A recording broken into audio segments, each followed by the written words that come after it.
Hello and welcome to part 3 of Module 2, the Framework Overview. If you have not yet completed part 2 of this module or the crosswalk activity, please stop and go back to Schoology, complete those activities, and then return to this video. You are returning to this video after completing the rubric crosswalk between the DPAS-2 rubric and the new observation framework. Now it is time to check your answers. Note that this crosswalk we will review is not all-inclusive. There are definitely other ways where the DPAS-2 rubric and the observation framework are similar. The goal of this process is really to help orient you to the new content by situating you in the rubric that you know well. So for DPAS-2 criterion 1.A, the alignment here is fairly clear. The ideas from 1.A are captured most clearly in indicator 2.1, objectives for learning. The difference is, instead of looking at the objectives sort of as written in the plan in DPAS-2, the new framework really instructs us to look at how well the objectives are articulated in the classroom in the ways that the descriptors describe. The same is true about criterion 1B, designing coherent instruction. The content is most closely aligned to indicator 2.2, but in the new framework, instead of looking at the plan on paper, we are actually looking at the instruction as it unfolds in actual execution in the lesson. 1C in DPAS was about assessing the extent to which the teacher had knowledge of their content and pedagogy. Now, in the new framework, we aren't just assessing if the teacher knows their content, we are assessing the extent to which the teacher uses this knowledge of content to deliver instruction. And really, ultimately, that's what we care most about, is not just that the teacher knows their content, but that that knowledge is used to inform really high-quality teaching. So the alignment around content is actually throughout the indicators in performance areas 2 and 3. Because what those articulate and really reinforce is how content knowledge is translated into instruction and students engaging with content. DPAS criterion 1D is demonstrating knowledge of students. And similarly, in DPAS, the knowledge of students was really assessed in the planning and the extent to which the plan demonstrated the teacher knows their students. Here in the new framework, we're really emphasizing how the teacher uses that knowledge of students to both create a really positive learning environment and to deliver really high quality instruction. And so knowledge of students flows throughout all the indicators in the new framework, but particularly indicators 1.3 around equitable access, 2.1 and 2.2 around the objectives for learning and how learning is shared, and then 3.1 and 3.2, assignments and questioning and discussion. The last criterion in DPAS-2 component 1 is designing student assessments. And the closest alignment in the new framework is with indicator 2.3, checks for understanding and feedback. The difference between DPAS-2 and the new framework is that in DPAS-2, we're looking at the design and plan for use of assessments on paper. In the new framework, we're really looking at how the teacher is actually using formative assessment, and namely checks for understanding, to not only sort of see how students are doing, but to drive instructional choices made in the lesson. So if we move to component 2 in DPAS, we look at criterion 2A, managing classroom procedures. Clearly, there is an alignment here between classroom procedures in DPAS and the structures for learning in indicator 1.1. The same is true for 2B in DPAS, managing student behavior and structures for learning. Both of these DPAS-2 criterion articulate ideas that are captured in the procedures, routines, and behavior structures articulated in 1.1. As we mentioned, 1.1 is really a foundational indicator. It's a necessary indicator, but certainly not sufficient for all students to learn. DPAS-2 criterion 2C, creating an environment to support learning, is most closely aligned to 1.2 and 1.3. The ideas are actually broken into two indicators. Indicator 1.2, again, about the positive climate and sort of productive learning space. 1.3 being about equitable access for all students.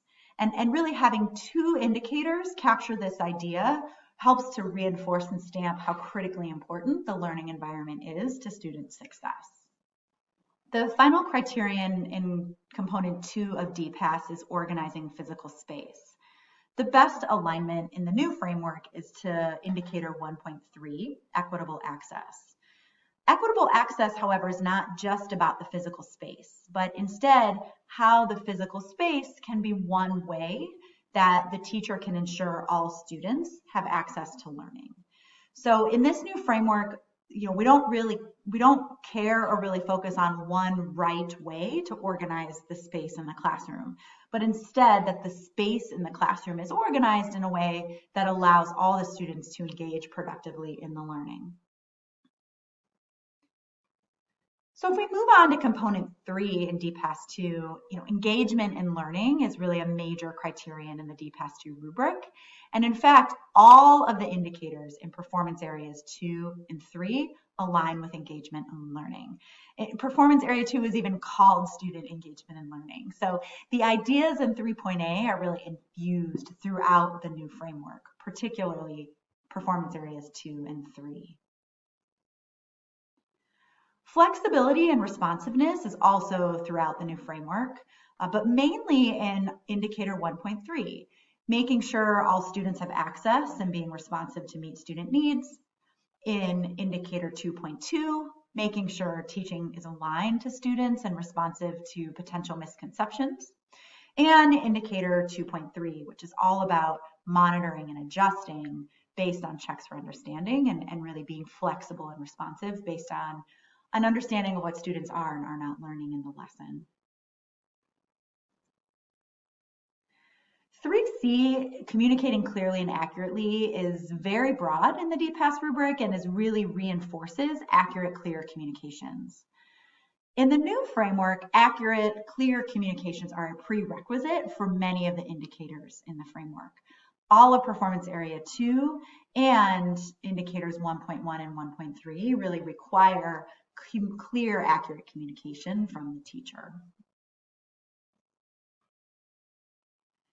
And 3D has really the clearest tie to the new framework in indicator 3.2. The indicator 3.2, the language is very similar to the language in questioning and discussion techniques in the DPAS-2 rubric. The new framework is much more explicit about what good questioning and discussion looks like, but a lot of the ideas are very similar. And then finally, student assessment, 3E in the DPAS-2, is well aligned to indicator 2.3 and checks for understanding. If you look carefully at 3E and DPAS, it also speaks to criteria for success, and that student assessments are really clear about how students can be successful. And that alignment is really solid with indicator 2.1, where there's not only objectives for learning articulated in the classroom and driving instruction, but criteria for success to help students track and monitor their progress. You'll notice that you were not asked to do a crosswalk between component 4 of DPAS and the indicators in the new framework. That is because, as we've stated, the new framework prioritizes what happens directly in the classroom during teaching and learning. And the ideas of professional responsibility in component 4 of DPAS are not the kinds of things that you would expect to see during teaching and learning. That said, as you study the core teacher skills, you will see many of the ideas from component 4 included in the core teacher skills for all of the performance areas on the new rubric. So by now, hopefully you are seeing the key features of the new framework becoming more clear as you get to know its content. So first, as you see, the new framework is focused on impact. The framework is outcome focused, which means it examines both what the teacher does and says and what students do and say as a result of the actions of the teacher. The language of the new framework prompts observers to assess instruction based on actions both by the teacher and the student. The new framework is streamlined. It has 9 indicators rather than 18 and is designed to be less cumbersome to implement. The new framework is also more objective. The framework virtually eliminates the use of quantifying language. So as you studied the framework today, you probably noticed there's not the inclusion of language like some students, most students, all students. The feedback from educators is that this language can be really unclear. And so the steering committee really made sure to make the rubric as objective as possible. And then finally, as we discussed, as we examined DPAS 2, the new framework prioritizes what happens in the classroom. It only includes the behaviors and actions that can be directly observed in a lesson. This means that elements of professionalism and the actions of planning are not explicitly included in the framework indicators. However, the result of planning and professional responsibilities and engagement does really relate to success on the indicators in the framework as observed directly in teaching and learning. And those core teacher skills really capture some of those elements of planning and professionalism. You now have a broad understanding of the content of the new framework. There will be additional opportunities for you throughout the year to attend deep dive trainings and other professional learning experiences to help you continue to build your understanding of the content in the new framework. So if you're paying close attention, you may wonder, we started the set module 2 sharing with you that there are actually 4 performance areas in the new Delaware teacher growth and support system. And so let's focus now on that 4th performance area, which is called student improvement. The 4th performance area is not included on the observation framework. It's actually part of the process. So in the Delaware teacher growth and support system, every teacher will set both professional growth goals and student improvement goals. And those goals will be what makes up performance area 4. The 4th performance area first includes professional growth goals that will be set by every teacher every fall. Professional growth goals will be set by the teacher in partnership with the administrator based on prior year's observation ratings and evidence of teacher practice. They'll also be based on what the teacher knows they need to work on over the coming year, given what they're teaching and who their students are. Professional growth goals will be discussed and assessed over the course of the year by the administrator and teacher, and really informed by observation and feedback. Professional growth goals and the extent to which the teacher meets those goals is actually not rated. They instead are designed to inform support and development. The rating for performance area 4 comes from student improvement goals and really is rooted in student improvement. Nothing about how student learning goals are set or measured is changing from previous years. It's now just embedded into the professional growth plan. Historically, educators have shared that there's been a disconnect between what used to be component 5 and what teachers felt like they were doing every day in the classroom. So the new performance area 4 is designed to really eliminate that disconnect. So performance area 4 is designed to retain the best of former component 5, which is teacher goal setting and reflection on practice and growth. It's designed to bridge the disconnect between the student improvement component and what the teacher really does every day in the classroom. Performance area 4 provides a mechanism for teachers and leaders to discuss student outcomes, diagnose issues preventing student growth, and really identify changes to teaching practice to address those issues.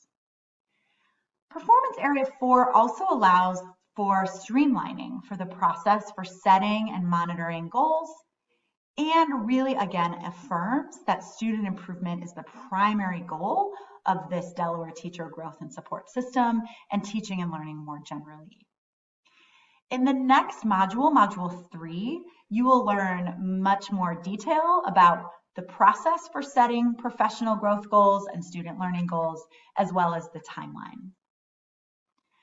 You probably have a lot of questions that have come up over the course of this module. You know, how do I get rated? How many observations will I have? What about evidence?